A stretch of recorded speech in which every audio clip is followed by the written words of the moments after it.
কানাডার ফেডারেল নির্বাচন আর মাত্র ২ সপ্তাহের মতো বাকি আছে। আগামী ২৮শে এপ্রিল নির্বাচনকে সামনে রেখে রাজনৈতিক দলগুলো, প্রতিদ্বন্দ্বী প্রার্থীরা তুমুল প্রচারণায় ব্যস্ত রয়েছেন। এরই মাঝে নির্বাচনী প্রচারণাকে কেন্দ্র করে নির্বাচনকে ঘিরে নানা রকম চমকপ্রদ ঘটনাপ্রবাহ ঘটে চলেছে। আজই আবার কানাডার ফেডারেল যে নির্বাচন ফরেন হস্তক্ষেপ প্রতিরোধে যে একটি কমিশন গঠন করা হয়েছে, তারা সতর্ক করে দিয়েছেন যে নির্বাচনী প্রচারণায় কিংবা রাজনৈতিক দলের নেতারা যে বিতর্ক করবেন, সেই বিতর্ক নিয়ে সোশ্যাল মিডিয়ায় ডিসইনফরমেশন, মিসইনফরমেশন ছড়ানো হয়ে থাকতে পারে। সে ব্যাপারে তিনি সবাইকে সতর্ক করে দিয়েছেন।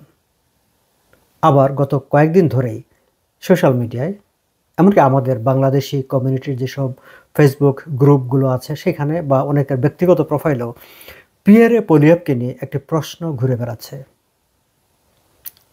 আচ্ছা, পিয়েরে পোলিয়েভকে এমন কোনো কথা বলেছেন যে যারা ইসরায়েলের বিরোধিতা করবে তাদেরকে তিনি যদি প্রধানমন্ত্রী হন, তিনি তাদেরকে কানাডা থেকে ডিপোর্ট করে দেবেন, কিংবা প্রো প্যালেস্টাইনিয়ানদের তিনি কানাডা থেকে ডিপোর্ট করে দেবেন?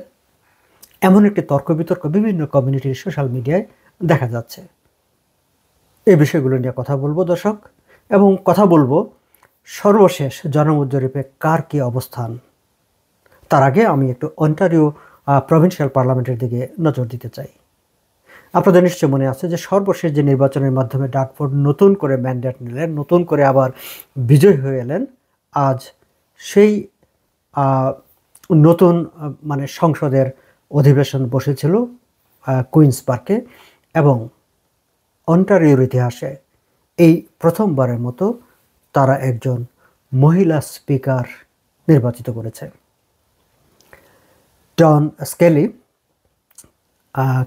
ক্ষমতাসীন কনজারভেটিভ পার্টির এমপিপি, তিনি এনডিপির একজন প্রার্থী ছিলেন জেনিফার ফ্রান্স।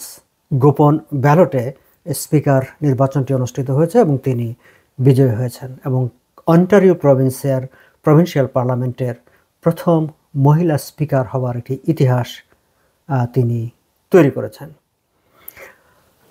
এর আগে অবশ্য 1980 থেকে 1984 সালে সেই সময়টায় ফেডারেল হাউস অব কমন্সে জিন সভা প্রথম নারী স্পিকার হিসেবে দায়িত্ব পালন করেছেন। পরে তিনি ফেডারেল গভর্নর জেনারেল হিসাবেও দায়িত্ব পালন করেছেন।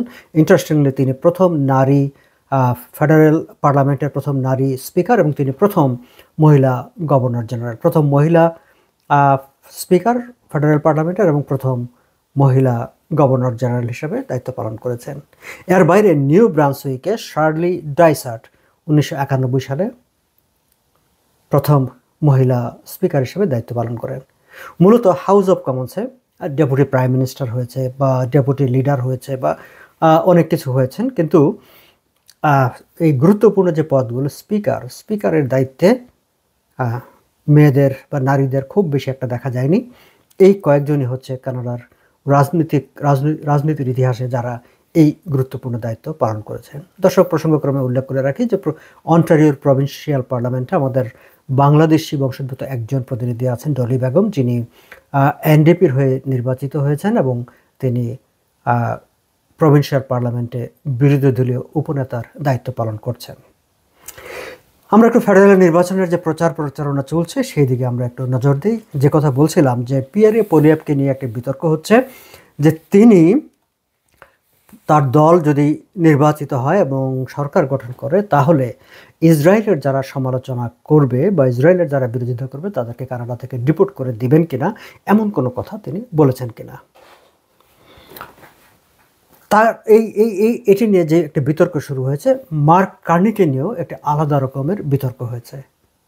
এবং আমি শুরুতে একটু মার্ক কার্নির কথাটাই বলি। মার্ক কার্নি কয়েকদিন আগেই একটি সমাবেশে অনেকটা ভিড়ের মধ্যেই কেউ একজন তাকে লক্ষ্য করে বলছিলেন যে there is genocide in Gaza, যে গাজায় গণহত্যা চলছে, এবং সেই ভিড়ের মধ্যেই মার্ক কার্নি জবাব দিয়েছেন যে সেই জন্যে আমরা সেখানে কানাডার পক্ষ থেকে আর্মস এম্বার্গো আছে, অস্ত্র নিষেধাজ্ঞা আছে।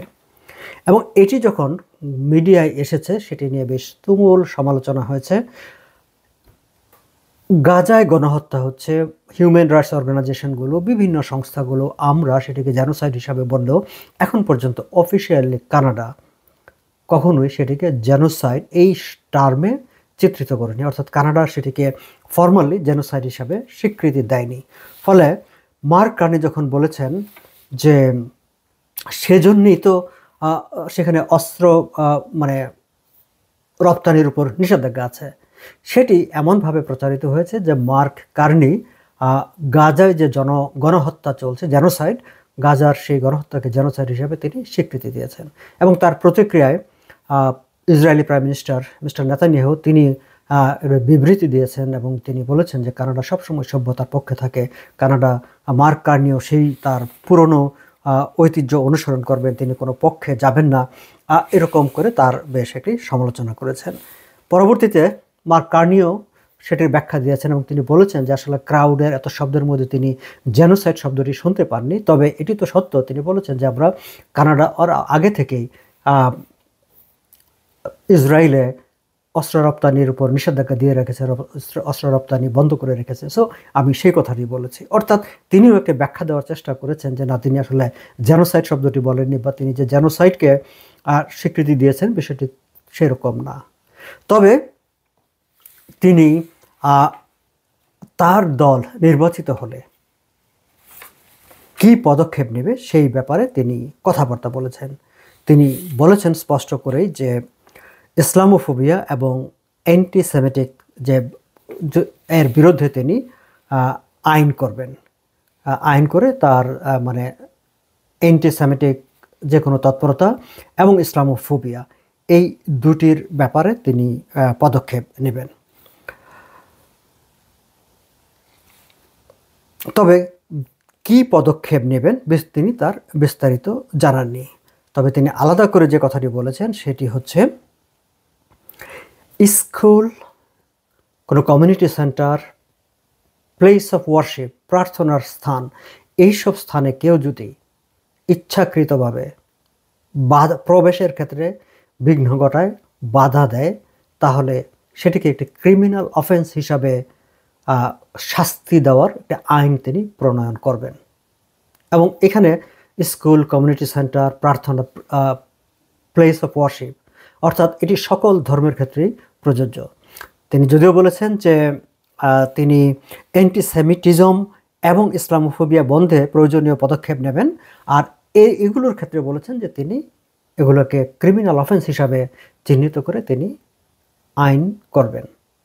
এখন এই যে অ্যান্টিসেমিটিজম এবং ইসলামোফোবিয়া দুটি, অর্থাৎ ইসলাম নিয়ে কটাক্ষ করা, ইসলামের কারণে আক্রমণ করা বা কোনো ধরনের নিপীড়ন করা, নির্যাতন করা, সেটি যেমন, বা অন্যভাবে সমালোচনা মানে হেইট, ইসলামের কারণে মানে হেইট তৈরি করা, ঘৃণা, বিদ্বেষ ছড়ানো, আবার একইভাবে যে ইহুদি বিদ্বেষ ছড়ানো, যেটিকে অ্যান্টিসেমিটিজম হিসাবে চিহ্নিত করা হয়, ইহুদি বিদ্বেষ ছড়ানো দুটির ক্ষেত্রেই তিনি ব্যবস্থা নেবেন বলে ঘোষণা দিয়েছেন।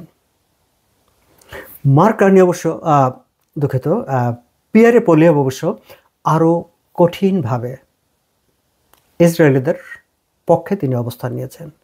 তিনি লিবারেল পার্টির দিকে আঙ্গুল তুলে লিবারেল পার্টিকে অভিযুক্ত করেছেন যে লিবারেল পার্টির পদক্ষেপের কারণে, নীতিমালার কারণে, এবং লিবারেল পার্টি হেট ক্রাইমকে এমনভাবে উৎসাহিত করেছে যে অ্যান্টিসেমিটিজম কানাডায় প্রায় মোর দেন 200-300 মানে টাইমস গত কয়েক বছরে বেড়ে গেছে। এবং তিনি ধরে ধরে বিভিন্ন ইহুদিদের উপাসনালয়ে হামলার কথা বলেছেন, এবং তিনি এও বলেছেন যে লিবারেল পার্টি এই গ্রুপকে গিয়ে একরকম কথা বলেছে, ওই গ্রুপকে গিয়ে আরেক রকম কথা বলেছে, বলে বলে এক গ্রুপকে আরেক গ্রুপের বিরুদ্ধে উস্কে দিয়েছে, দিয়ে মানে হেইট ক্রাইমকে উৎসাহিত করেছে। এটি হচ্ছে পিয়ারে পোলিয়েভের অভিযোগ লিবারেল পার্টির বিরুদ্ধে। এবং তিনি ঘোষণা দিয়েছেন যে তিনি একটা টাফ ল আইন করবেন।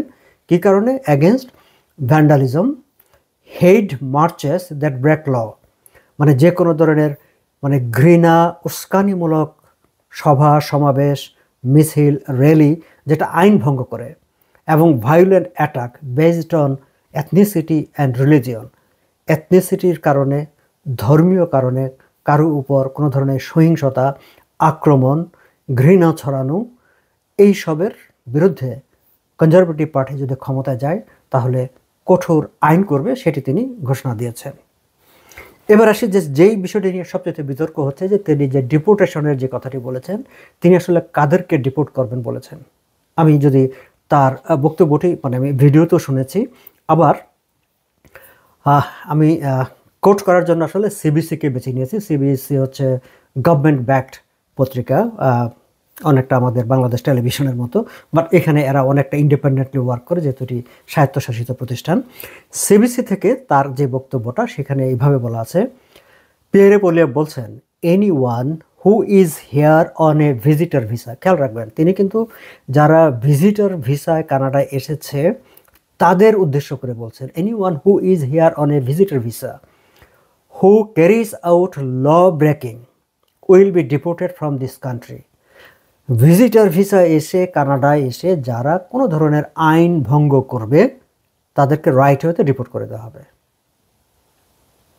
তারপরে তিনি বলছেন, and there will be very serious jail time and on top of that fine for any one. এবং তিনি আলাদা করে আবার বলছেন যে তাদের জন্য এখানে সিরিয়াস জেল টাইম থাকবে এবং তার উপরে জরিমানার ব্যবস্থা থাকবে।